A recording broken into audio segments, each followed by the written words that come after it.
أعوذ بالله من الشيطان الرجيم. بسم الله الرحمن الرحيم. ألم تر كيف فعل ربك بأصحاب الفيل؟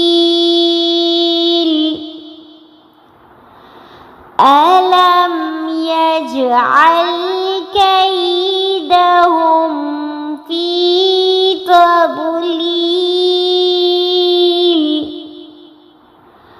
وأرسل عليهم طيرا أبابيل